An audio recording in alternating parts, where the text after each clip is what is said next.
Hey guys, in this video I'm going to go over sewing a basic tailored shirt placket. So this is what you see on any of your button-down shirts, both for men and women.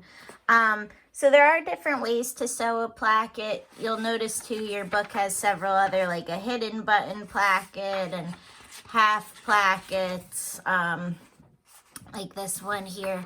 But we're just going to go with a basic shirt placket. So you will need your two tailored shirt placket pattern pieces. One is the left, one is the right. For the sake of not getting confused, just ignore the fact that these say wrong side, because it just makes it a little confusing. So you're gonna need a right and a left, and you'll notice that the basic part of the shirt is pretty similar, but the plackets are different. So we'll be doing two slightly different plackets on the right and the left. So you want to make sure when you go to cut out your muslin, you mark those notches at the top and bottom, and that you also include the fold lines. So I have my muslin already cut out, and you'll see I have my fold lines in pencil. And I also, excuse me, marked my right and my left side so that I would not get confused.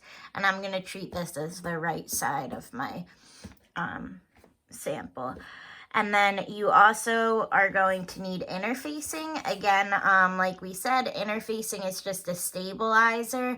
So because the placket is a tension point and we're going to be putting buttonholes in it, you want it to be very sturdy. You don't want to try to rip open a buttonhole just in plain muslin and have the fabric tear more. So the interfacing just helps with making it very sturdy, and so that the shirt will hold up over time.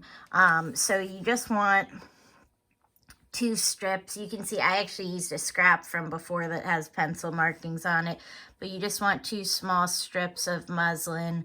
You can pretty much eyeball them when you cut them out just to fit along the first fold line on the right piece and the second fold line on the left piece. So I have mine slightly smaller, but they can actually be pretty much the same size. Again, you just want to be careful when you're ironing that it doesn't go over the edge of the muslin and iron onto the ironing board. So the first thing you want to do is just iron on that muslin to your pieces once you have them cut out. And again, just make sure the glue or scratchy side of the interfacing is face down so that it sticks to the muslin. And again, I also recommend you use a pressing cloth or scrap of muslin in between the iron and the interfacing, just so no glue gets on your iron. So go ahead and cut those pieces. Draw your fold lines in with the ruler, add those notches, and get your interfacing on.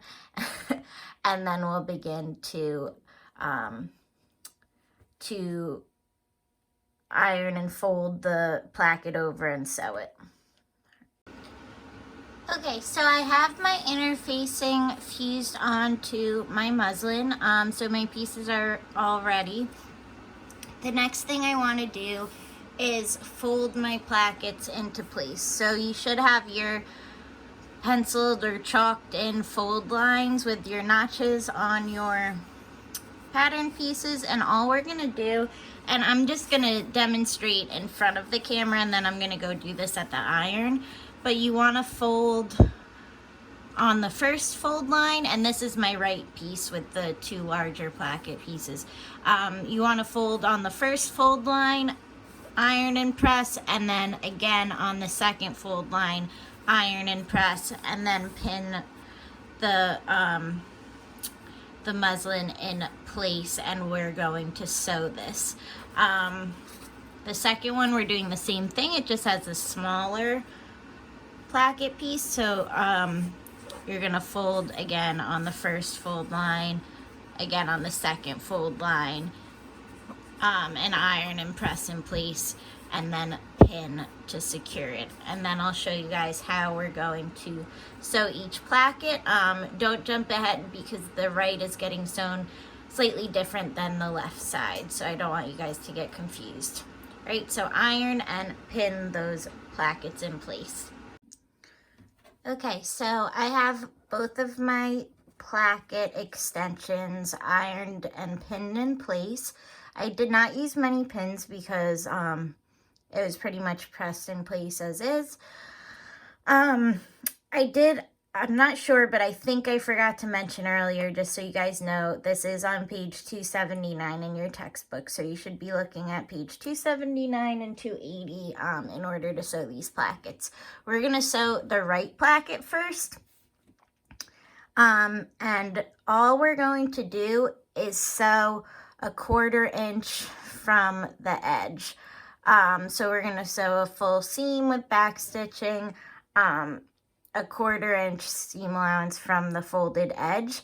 And it's really important that your placket is properly folded and that this seam catches the extension underneath. If it doesn't catch it and you can pull open the placket, you're going to need to redo that and refold it so that the placket edge is right at this folded edge.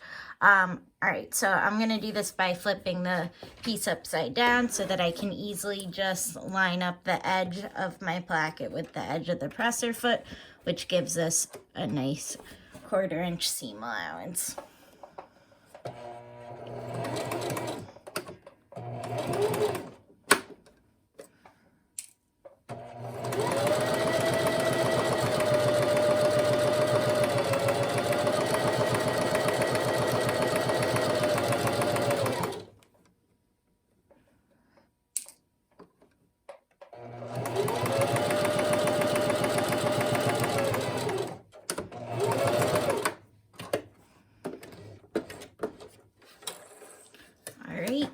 So I sewed the placket in place. This is what it should look like on the back side. This is what it looks like on the front side right now.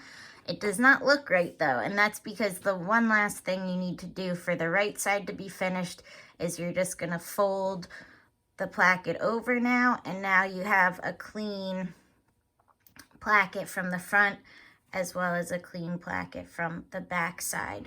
So you just want to take this piece to the iron and iron that nice and flat, and then you can move on to the left placket. Okay, so moving on to the left placket, your placket fold should be pinned in place, and now for this side, we're going to do things a little differently. We're just going to edge stitch down both sides of the placket. So edge stitch along the outer edge and edge stitch along the inner side of the placket. So to do this, I'm going to begin with the inner edge first, just to make sure I get it attached before I sew the other edge. This edge is really more important. This edge is more decorative. And what's most important is that you're really going nice and close to the edge here. Remember, we only have a small 1/4 seam allowance. And if you go more than a 1/4 inch from the edge, you're not going to catch the seam allowance and the placket will be able to come undone. So make sure you're catching that seam allowance as you sew. So I'm going to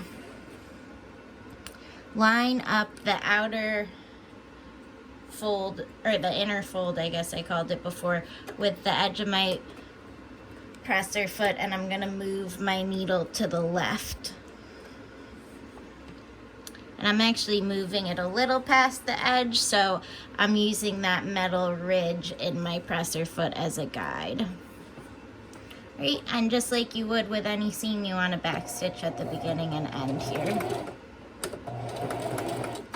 It's good to have a guide that you know where you're following though, so that when you do your edge stitching on this side, they're identical. It looks very weird if one side you have a wider edge stitch than the other, or narrower. And because you can see this, and especially if you have like a dark colored thread like mine, whenever you're doing edge stitching or top stitching, you want to make sure it's as neat and straight as possible.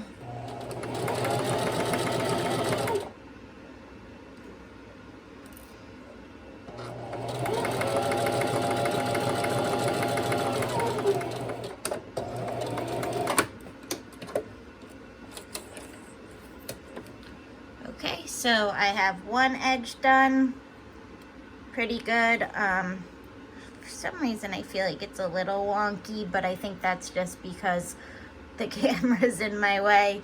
But I caught all my seam allowance so the placket will not come undone and look messy. So now I can just go ahead and sew my other side, and I'm going to use that same ridge and keep my needle to the left to have the same size edge stitching.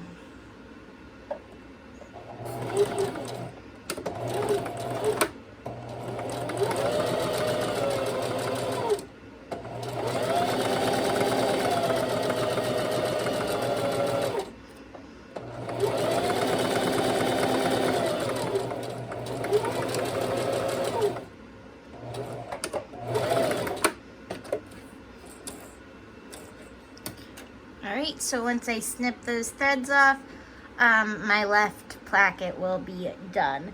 And this is just one example, and it's showing you two different types. You will see shirts sometimes that have this style top stitch placket on both sides. That's fine, but I think this is a good example of different possible plackets. So go ahead and sew the left side, and then next up I'll show you guys how to add your buttonhole and button to the placket.